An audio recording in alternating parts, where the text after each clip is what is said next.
Christina, how can a recruitment business benefit from your product, and what do you have or do which makes it worth speaking to you at the tech event? Okay, so I would say every recruitment agency is using social media, digital marketing in one form or another.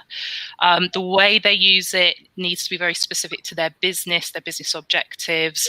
And that's where really we can step in by supporting them.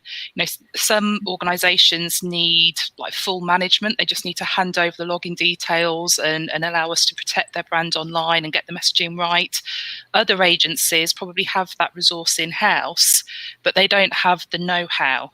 So what they need is someone on hand that can coach their person to make sure that they are doing all the right things online, that they're meeting the strategy, getting the results.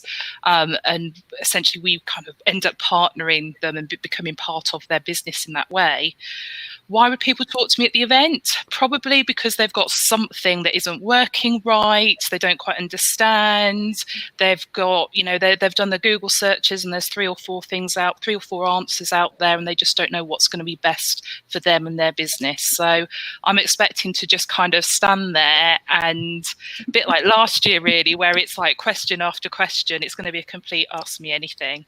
And the great thing is that because we're constantly staying on top of, you know, all the latest changes, more often than not, we've got the answers and the right answers. So, yeah. Brilliant. Does that answer the question?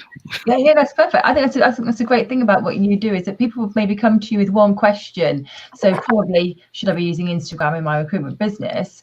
But what you offer them is an answer to that. And then, have you thought about all of this? And this is how we can work with you.